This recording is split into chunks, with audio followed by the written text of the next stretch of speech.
is CNN Breaking News. Good evening. I am Rena Ramos and this is CNN News. In a significant development for environmental conservation, the Mayor of Puerto Princesa, Lucio Bayron, is set to host a crucial coordination conference with the United Nations delegate. The meeting is scheduled on August 4, 2025 at the Palawan Provincial Capital and will focus on addressing pressing issues related to environment and climate change. Following that recent conference with the United Nations, Mayor Lucio Bayron has taken a proactive step to keep his community informed and engaged. In response to growing concerns about climate change, Mayor Bayron has created a special video message directed at the citizens of Puerto Princesa. Let's watch this.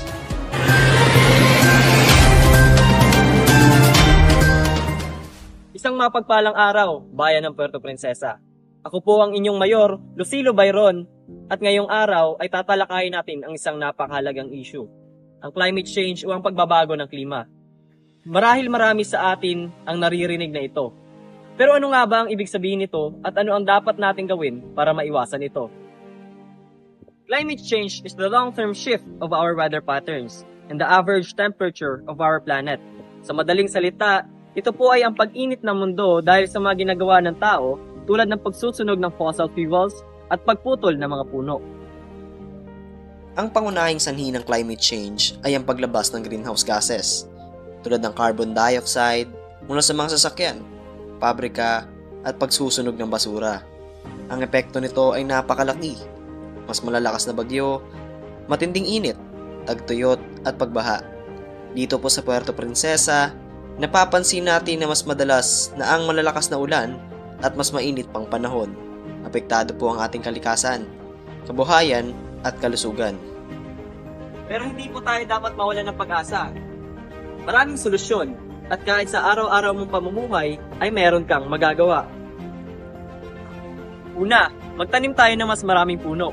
Pagkat ang mga puno ay may kakayanang sumipsip ng tubig upang maiwasan ang pagbaha.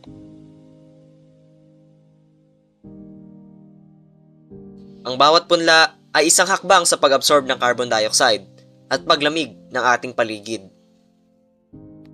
Pangalawa, ugaliin natin magtipid ng kuryente at siguraduhin nakapatayin ang ating mga appliances at mga ilaw bago tayo umalis ng bahay.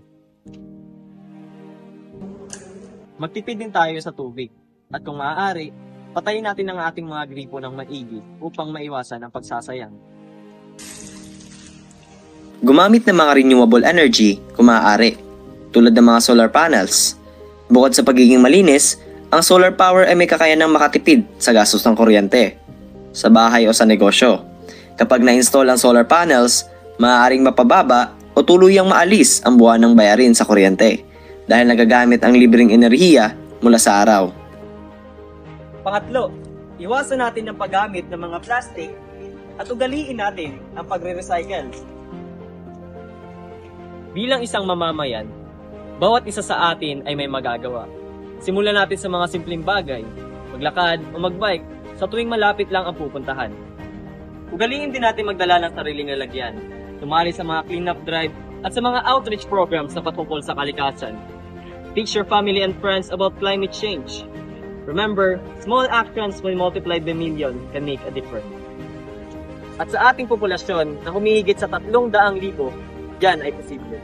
Let us be heroes for our city, for our children, and for our generations to come.